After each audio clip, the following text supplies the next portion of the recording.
Welcome, Aquarius. This is Regina from Pacific Tarot, getting ready to do your new moon in Aries reading. The Spring Equinox was yesterday in the Northern Hemisphere, and with daylight saving time, I'm hoping that you are also experiencing this gradual lightening of our daylight experience, this extended illumination that is helping to lead us into our purpose after this long pandemic period, which is not over. Today is actually the new moon in Aries. About 3 or 4 hours ago on the west coast it occurred. So Aquarius, let's get started with your overall energy for the new moon in Aries. We have the Two of Cups. The Two of Cups is reflecting a beautiful balance that you are achieving within you, a recognition of your authentic desires, talents, skills, and gifts, your unique connection to the world, your honest and cleansed ability to connect deeply with your potential self through making a connection to authentic desires and needs. You are truly connecting authentically in a way that reflects and will increasingly reflect in all of your relationships.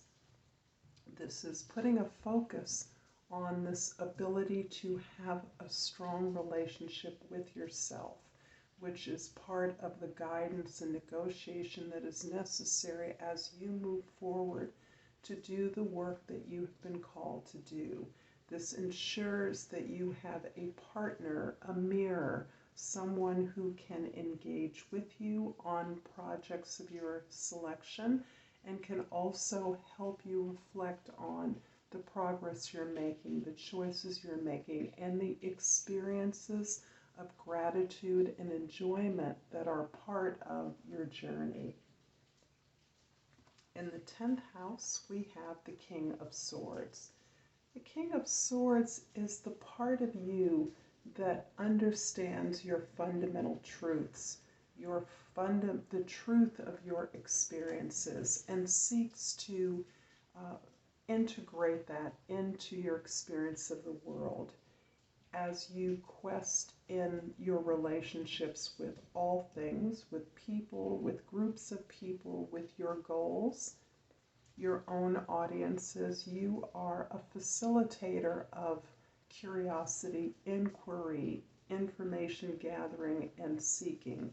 You are able to engage in conversation in a way in which you listen more than you talk.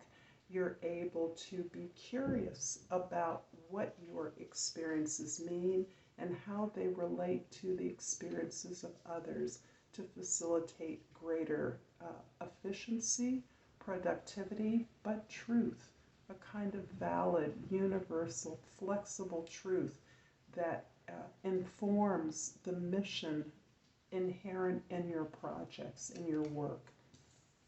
In the first house, we have the Queen of Cups. What a beautiful focus this has in terms of your life, so that you are really allowing yourself to receive much of the wisdom, the information, the understanding that you are gaining from your experiences.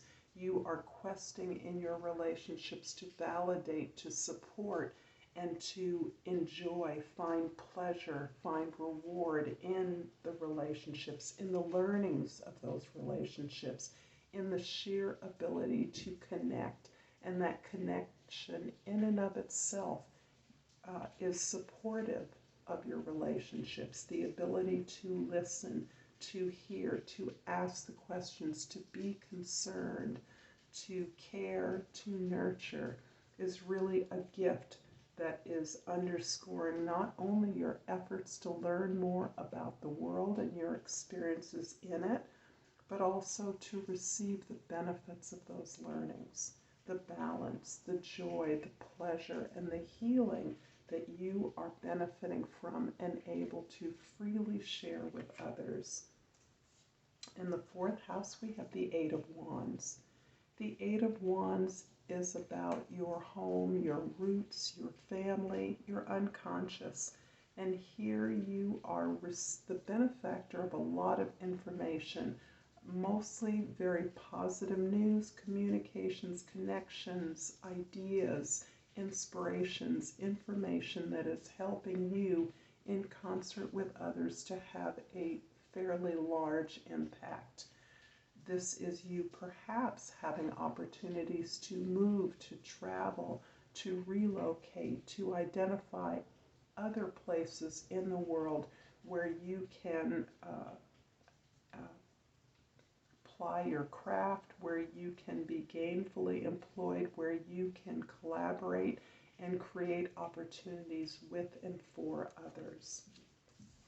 In the seventh house, the house of your significant relationships, we have the Seven of Pentacles. This is in many ways the result of this strong relationship and connection you're building with yourself, so that you are validated, feel validated in your ability to review, evaluate the efforts you've made, the direction of your efforts, the work that you have been able to produce, and the rewards that you received for that work. You're doing this with an eye to improvement, and this very much reflects upon the heart of your relationships. You're looking at all of those relationships, including the relationship with yourself, in a way that validates that you're on the path that is the path of your purpose, but also that you can improve your experience in the world, your environment, as you improve your own method, your own journey, your own practice of manifesting concrete solutions, rewards, tools, and resources that can be made available to others. You are clearly setting out your boundaries as you know yourself better, what you've done, what you want to do. You're very clear about the limits of your abilities, and this in many ways is freeing you, is liberating in allowing you to really focus on your strengths and build that up. The Queen of Cups in the first house is clarified by the Emperor in the second house and the Magician in the third house. There, the wind and the rain is really gusting right now. Two powerful cards that are emerging, that are reflecting the control that you're taking in your material experience, the way that you are seeking and nailing down your security and stability, so that you are free to create, imagine, build, and move, identify a target, a worthy target of your efforts. This requires the creativity that needs to be anchored in a solid foundation, and you are in a position to understand that and to create that at this time. Beautiful card of empowerment, clear vision, and the ability to move forward with deliberate actions.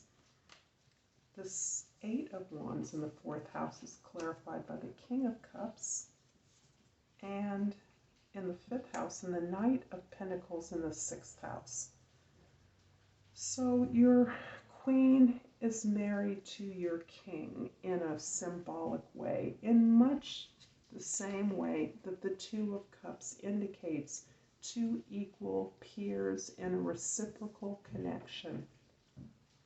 The King here represents not only your ability to support others according to your attention to their nurturance and support, but also your own emotional maturity in the way that you've been able to process the difficulties, the challenges, and hardships that you have faced in such a way that you now recognize that experiences that were daunting, that could have thrown you off, have not, and that these in fact were experiences that were necessary to get you to where you are.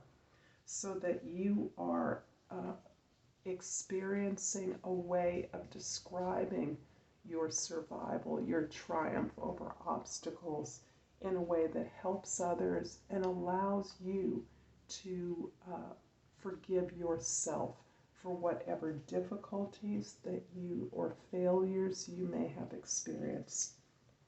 This is also a way in which you, by sharing these experiences of overcoming, are understanding incrementally how what appeared as weaknesses or misfortunes turn into gifts from which you benefit, from which you gain, from which you learn.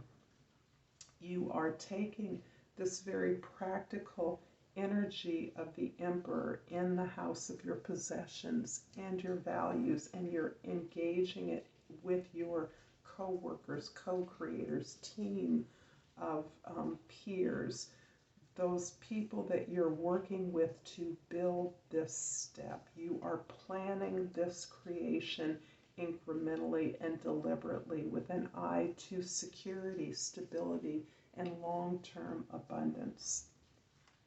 The Seven of Pentacles in the 7th house is clarified by the Seven of Wands in the 8th house and the Queen of Swords in the 9th house. So we also have a King and a Queen of Swords, another divine couple, another power couple. And for me, this is reflecting again this strong relationship that you are building with yourself. The Seven of Wands is really emphasizing this boundary setting that you're clear about. As you have clarified for yourself your expertise, your turf, your zone, your region of knowledge, your area of endeavor, you are clear about the limitations of your power. You're clear about what you can and will do, as opposed to what you can't or won't do. You are employing, again, this beautiful ability to convene conversations about and negotiate about these various aspects of a project that you want to build. This truth, this understanding that you are seeking to implement in your practices, in your process, as well as in your product, so that you are the person who gives counsel beyond your ability to listen, but asks questions and convenes conversations and negotiations free of judgment, free of self-judgment, and free of judgment of others. And this really, again, liberates others to share and to allow you to be their reflection. There's a lot about the ability to reflect upon your actions and your words, to use your words as a way to evoke thoughtful responses that open up possibilities. The King of Swords in the 10th house is clarified by the Four of Wands in the 11th house and the Seven of Cups in the 12th house. So you are indeed culminating in a sense of creating a foundation, a cultural foundation, a social foundation among your tribes, your association, your larger humanitarian alliances, so that this foundation facilitates the development, the growth, and the expansion, the celebration of this ability to ground and support the learning of all members involved, of the community, so that you're understanding, the community is understanding together that this is a lifelong learning process throughout the life of individuals as well as organizations and efforts, that this grows and expands in usefulness and productivity through the ability to learn, to grow, to expand, to be relevant to more and more broadly. The final step here is, as you are curious, as you explore, as you research and gather information, as you have these conversations, opportunities are continually cropping up and making themselves available. However, you're becoming well versed in the ability to distinguish between those options that are merely satisfaction or gratification for some difficulty and true direction, a true target or goal that is a match for your phenomenal efforts here, so that you understand every choice, every offer is not beneficial or useful, but instead often is a distraction, is overwhelming. As you focus in on the ability you have to make choices, to strategize, and to build according to your authentic desire to see change and improvement in your world, you will be successful in magnetizing those appropriate opportunities to you. I hope this is useful to you, Aquarius.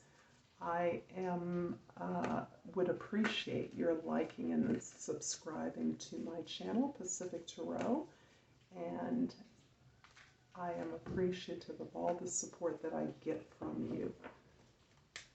I pulled the Perseverance card. I know that I can do whatever I set my mind to. I hope, again, this has been useful to you, Aquarius. I look forward to seeing you next time, and until then, Namaste.